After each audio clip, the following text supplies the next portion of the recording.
The Adventures of the Saint, starring Vincent Price. The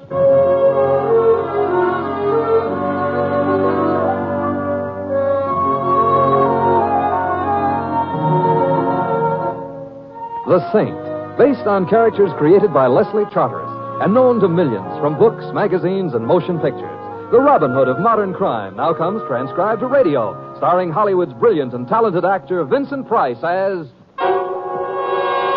the Saint. Hey, Mr. Templar. Yes, Louis? You look tired. I am a bit. Been working or something? Or something. That is, I've been playing chess. Uh-huh. So wipe the lipstick off your mouth. The lipstick?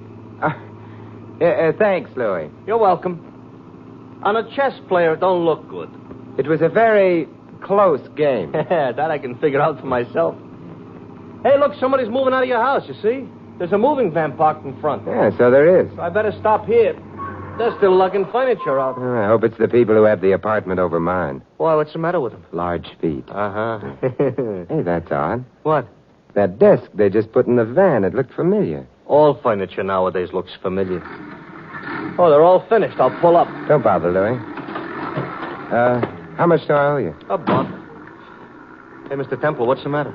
I'm beginning to realize why it looked so familiar. Why? Because it was my desk.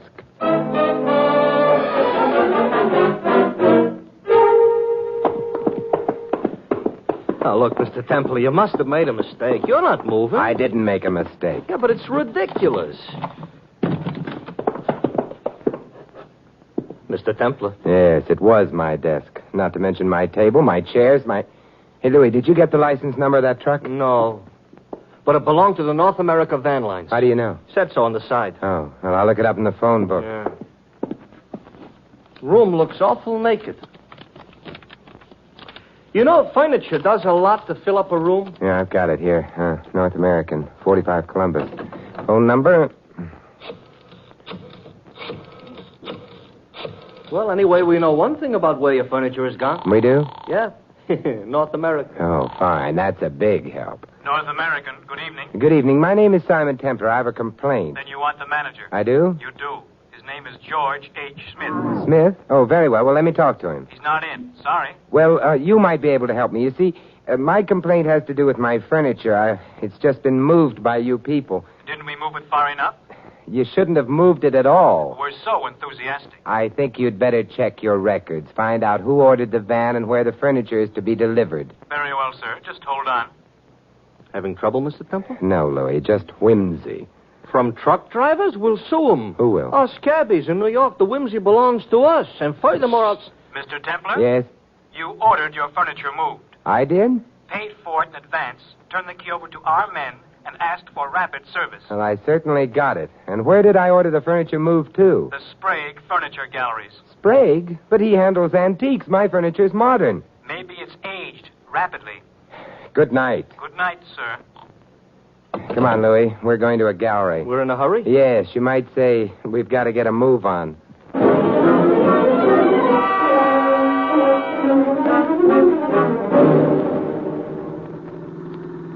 Louis, I'm puzzled. I'm ahead of you. My furniture couldn't have been stolen for the money it would bring. It wasn't that valuable. Too great a risk was involved. So somebody did it for fun? Oh, hardly. Why was it stolen tonight, not last week, last month, or last year? Maybe the guys that swiped it were too busy. Also, half a dozen pieces were taken. Among them, a particularly worthless whatnot. What? Whatnot? And who's on third? A whatnot, Louis, is a Victorian monstrosity which shouldn't happen to a tree. The point I'm making, though, is that I've had that whatnot only a few days. Uh-huh. Well, that means they were after the whatnot. So why did they swipe the other stuff? To confuse the issue. To make me think it was just an ordinary burglary. To keep my attention away from the whatnot. Maybe it's worth a lot of money, huh? It's worth exactly what I paid for it, $17. So that don't figure. Where'd you get it, anyway? Oddly enough, Louis, at the Sprague Gallery. Oh,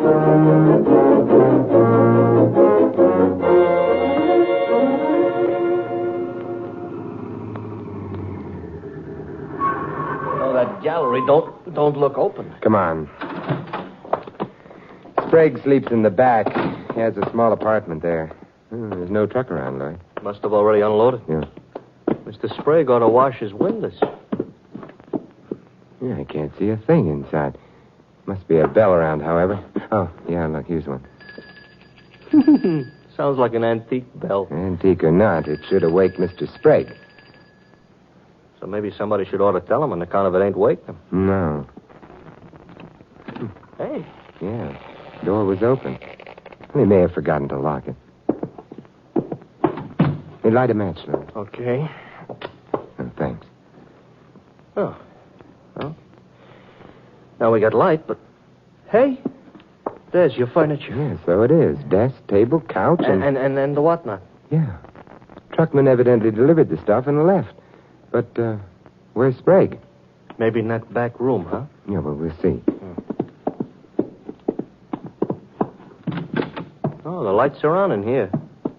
Kind of a cluttered place for a guy to live in. Yeah, not only cluttered, Louis. It looks as though a hurricane had made more than a passing visit. Yeah, Mr. Templar, what are you staring at? Back here, behind the bed. Huh? Somebody besides the hurricane also visited? Knife is still in his chest. He ain't noticing it? He's dead. Oh. Hey, there's a car. Yeah, seems to be in the back. It's gone. Yeah, so I hope is the killer. Come on back in. We frightened him off, Louis. Speak for yourself. I don't frighten babies. But he was still here. Why? Evidently he hadn't finished his job. But what job, Louis? Well, you said the place looked upset. Maybe he was searching it. Yeah, that's true, but searching for what? The furniture was delivered, the truckman left.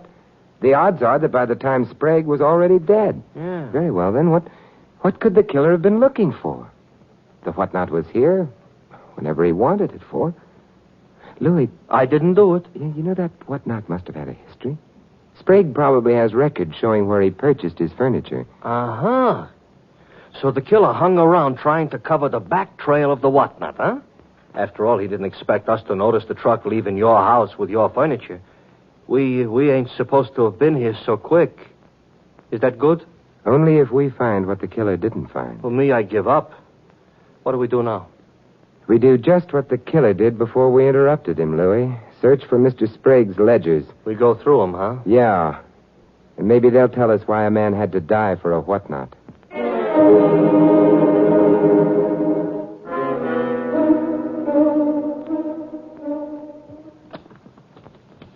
It's not in this one. Yeah. Hey, Mr. Temple, I think I got it. Oh, let me see. Here.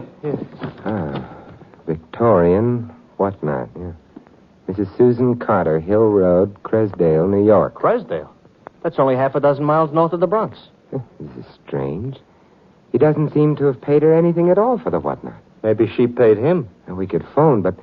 You know, Louis, about the only thing on our side is the element of time. We're moving faster than the killer anticipated, therefore... I know. We go north.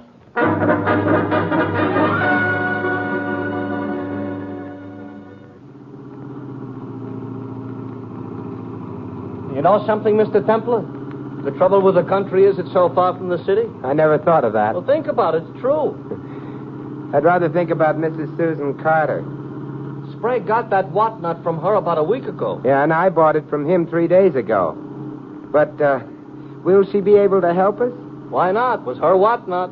Sure, but if she knew anything about it, anything that would make it worth murdering someone for, she'd never have passed it on to Sprague in the first place. We may be chasing a wild goose, Louis. Who needs a wild goose? A wild gander. Slow down, Louis. I think it's that house on the corner. Okay.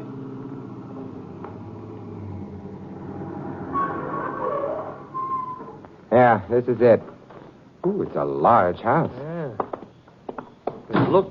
It looks like there ought to be bats flying around it. It's not so bad. It's not a house most people would prefer to live in. Make a wonderful place to die in. Ooh, what am I saying? I have to frighten myself yet? Lights on somewhere inside. They must keep late hours. Let's go. Yeah. Some fun they have in these country houses. Yeah, I think it's time we rang. You know, I'm wondering what she didn't. Hey, look, the light just went out inside. I got a feeling nobody is going to open that door. All right. So I was wrong. But who opened it? It doesn't matter. We can get in. Okay. Except I would be happier if somebody at least had opened it. Oh. It's like a house of the dead. Stop making up phrases like that. It came from someplace down this hallway. You're running in the wrong direction. We're running close. Hey, look, it must be this door. It's the only one along the hallway. Does it open? Yeah, it opened. Who are you? Oh, hello, I'm Simon Templer. This is Louis. Yeah. What do you want here? We heard you scream. It was because I saw a mouse. It must have been a large mouse. It was a large scream, Mrs. Carter. I'm not Mrs. Carter. But, Claire Wayne, Miss Carter's niece. Oh, I apologize. How'd you get in? Well, the front door opened by itself. A very mysterious effect. You're making things up. Not really. Could we see Mrs. Carter? Could you... Oh, no.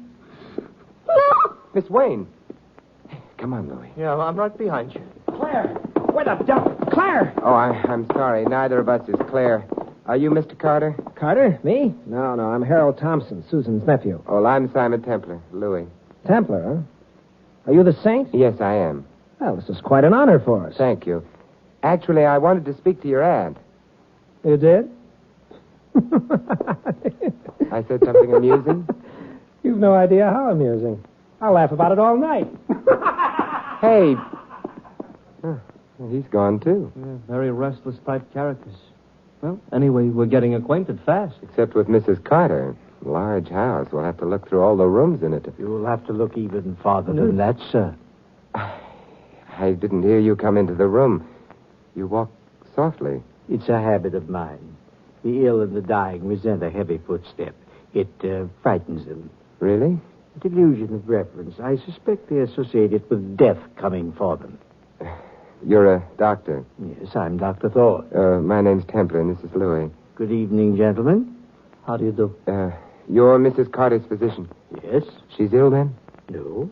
She's not at all ill. Well, then I'd like to speak to her at once. About, About a whatnot that she gave to an antique dealer named Sprague. Seems a trivial reason to have brought you out here at this hour. The whatnot in itself is perhaps a trivial thing, Doctor, but murder isn't. Murder? Mr. Sprague. Ah. At what time was he... Probably around 8 this evening. It's interesting. At 8, I was out in my car on my way here, but I took a long way around. Might have included the stop in the city. At 8, Harold Thompson had not as yet reached this house. Of course, where he was until then, I cannot say. At 8, Claire Wayne was at the movie. She told me earlier. Well, perhaps she was. Well, very interesting hour. Yes, and where was Mrs. Carter at 8 o'clock? Well, she was where she is now, with a nurse in attendance. I thought you said she wasn't ill. She isn't. She was. Oh, I see. She's dead, then. She's dead. Interesting. 3 people might have known what the mystery of the whatnot was, and of them 2 are dead. The 3rd is a murderer. Susan Carter was an old woman with a weak heart. Meaning her death was natural? Yes. I don't sneer at coincidence, Dr. Thorne, but under the circumstances, I'd like to be sure it was coincidence. Well, of course, I can't quarrel with you about that. I've had a thought or two about Susan's death myself. And? She wasn't stabbed to death. Her heart did fail. Mr. Templer, I'm not a young man anymore. I'm tired. I'm all confused. And before going any further into this thing, I'd like to rest. Would it be asking too much of you to spend the night here, Mr. Templer? I think it's very hospitable of you. There's plenty of room. This is a large house. Suppose we all go to bed. In the morning, perhaps the shadows will all have fled.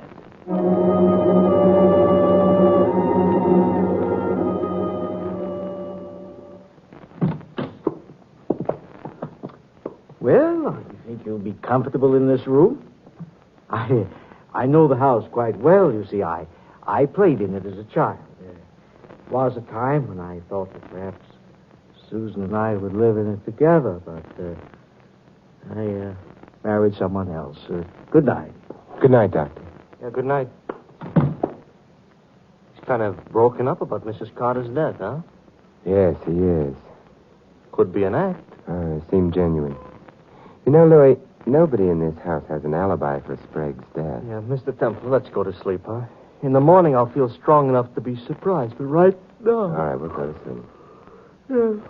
What could happen anyway?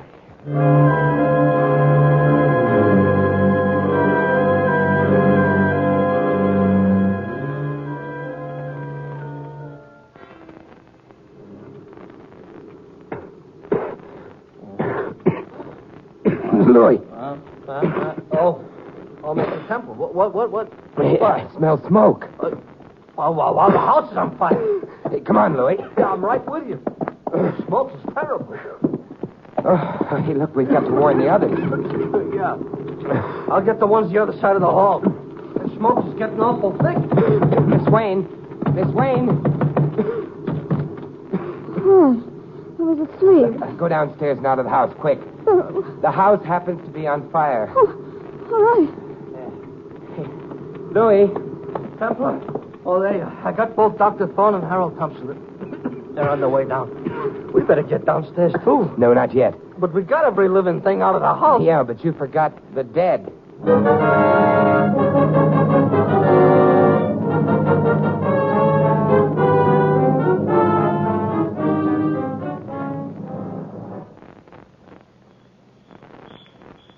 Dr. Thorne, the other men, what happened to them? Be still, my dear. We're safely out. They must have ducked down the back way.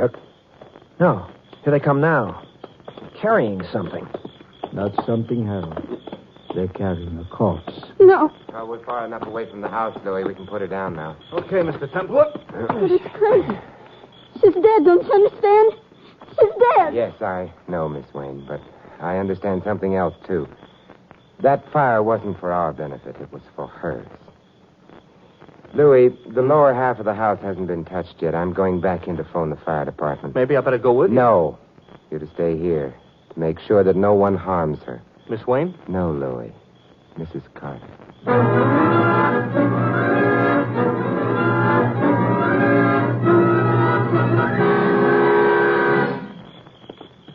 Thank you, Collison. You and the boys did a fine job. Glad we were able to save the lower part of the house.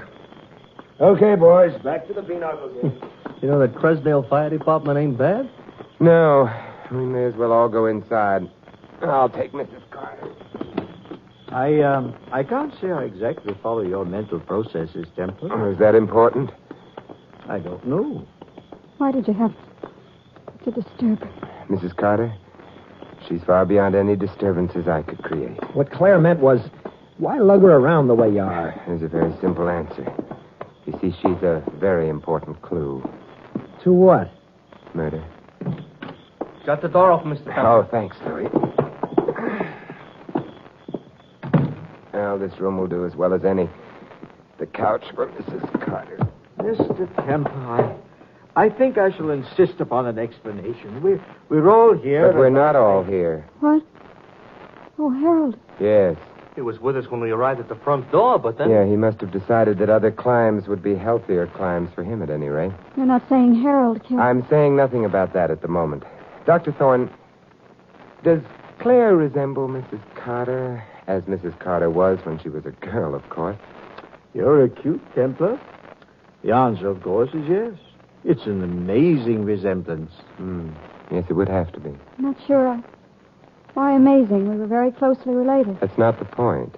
Then what is? Someone burgled my apartment, stole a number of pieces of furniture. Among those pieces was a worthless whatnot. Since it was taken along with the others were merely camouflaged. The burglar was primarily after the whatnot. Well, what connection is there between furniture and... Death? That whatnot, Dr. Thorne, until a week ago belonged to Mrs. Carter. Oh? A Mrs. Carter who may have died naturally or who may have been killed. I told you her heart failed. Almost anything might have brought it on. Yes, Doctor, almost anything. Perhaps a tiny dose of poison, so tiny that it wouldn't of itself be fatal, so tiny that it would produce no symptoms of poisoning, but it would strain an already weak heart, wouldn't it? Well, yes, it's possible. More than possible. It has to be so. Otherwise, why the fire in the upper part of the house? A fire, therefore, that couldn't have been accidental. No cooking or heating is done up there. Well, maybe somebody was after... The living, Louis? No. No doors were locked. None of us were drugged. The house itself is easier to escape from. The fire had only one purpose, to destroy the body of Mrs. Carter, to destroy the possibility of an autopsy on that body. I'm tired. Oh, tired. I better go home. Not quite yet, Doctor. Mrs. Carter was wealthy? Well, no one knows, you see. She never kept money in the bank. There's always, of course, been a theory that she hid all the money somewhere in this house. She's mean and nasty. I don't mind telling you that Harold and I searched all through the house looking for that money. Did you find it? No. Do you need money, Doctor? His wife spends more than he earns. Of course he does. I do. Harold does. There wasn't any money. Was Mrs. Carter a sentimental woman, Doctor? No. No, she was a bitter woman. She hated. Well. Yes, and she was very ill. She knew she was surrounded by... Yes, vultures waiting for her to die so they could pick up her old bones or whatever money clung to them. Your way of putting it. Well, it's an accurate way. And now that you know, Mr. Templar, may I go home? Yes. Yes, after you answer one question. That question being? Somewhat earlier this evening, when I asked you about the possibility of Mrs. Carter's death having been murder, you denied that possibility. I still... Or perhaps I do no longer deny it. However, That's not my question. At that time, you said she wasn't stabbed to death, meaning that Mr. Sprague, of whose murder I had just informed you, was stabbed to death. But, Dr. Thorne, there are many ways in which a man can be killed. Your question, then, is, how did I know that Sprague had been killed with a knife? Yes, Doctor. I don't think I shall answer that question. I'm sorry. Louis, will you get on the phone? The cops? The police. Okay. Sit down, Dr. Thorne. You won't need me anymore. No, Miss Wayne. Then I'll go. Any other room. This one's ugly. Oh, What's the matter? just caught my stockings on the edge of the chair. Oh, that's too bad. They're pretty stockings. They should be. They're nylon. They cost a fortune. Good night, Mr. Templar. Good night. Well, I phoned the cops. They're on their way, Mr. Templar. No, good, Louis. Hey, Dr. Thorne, you don't look so good. No. You know, if murderers would clap master padlocks on their lips, a lot of them would be better off. They wouldn't give themselves away. And detectives would have a harder time. No, Louis. No matter how securely a murderer's lips may be locked, I coin a phrase, murder will out. Yeah, but if Dr. Thorne hadn't made that slip about the stabbing, you'd never been able to pin the killing on him. That's true. But then you see, Dr. Thorne didn't kill anyone.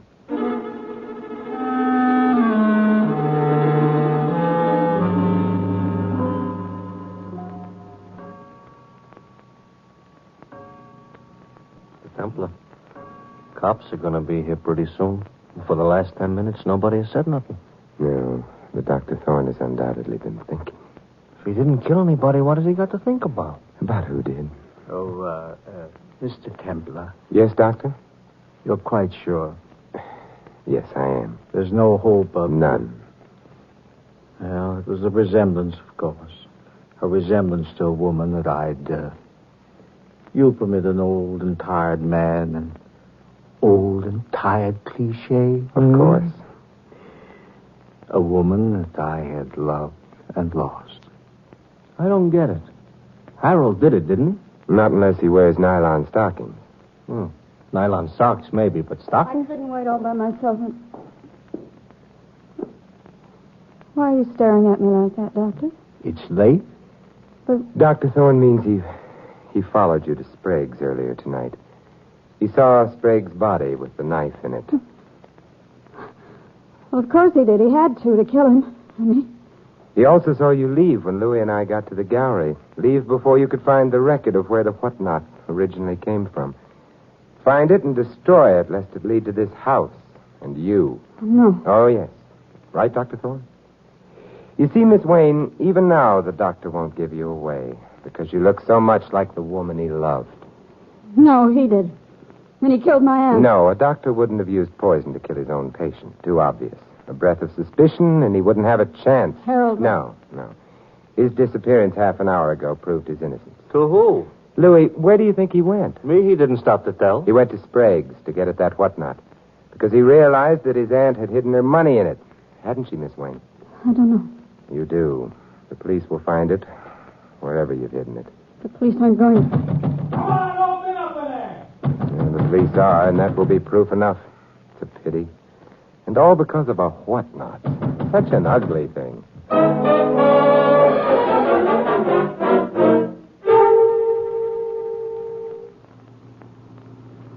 So, all right. So the cops found the doll in the girl's suitcase downstairs in the hall closet. So she killed her aunt and Sprague.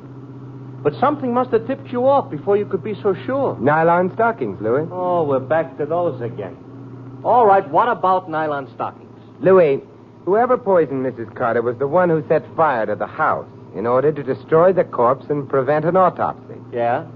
Well, when I warned Claire Wayne about the fire, she said she'd been asleep. Yeah? Later on, after I'd confronted Dr. Thorne with what seemed to be his guilt, she left the room. On the way out, she caught her stockings on a chair. So? Louis, how much do you know about women? Everything. Do women go to sleep with nylon stockings on? Oh, the answer is no. Therefore, Claire Wayne had not been asleep. She'd lied about that with no reason. Unless she had started the fire. Yeah. So she started the fire, so she poisoned her aunt, stabbed Sprague. Yeah, okay. Only one thing more. What, Louis? Remember when we got to the Carter house and rang the bell and then the door opened all by itself? Yes, I remember. Never mind remembering, explain. Oh, probably only a warped door, Louis. The house was very old. Hey, I just thought of something. Yeah, what, Mr. Templar? When I get home, I'll be bedless. Oh, gee, that's right. You ain't got no furniture. Want I should drop you off at a hotel? No, thank you, Louis. Maybe I can find a good chess game.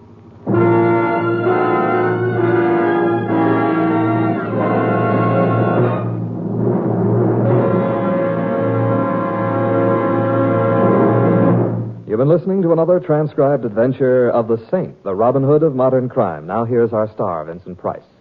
Ladies and gentlemen, in tonight's cast, you heard Peggy Weber as Claire and Victor Rodman as Dr. Thorne. David Ellis was Harold, Gilbert Fry, the dispatcher. Larry Dobkin plays Louis. This is Vincent Price inviting you to join us again next week at the same time for another exciting adventure of the Saint. Good night.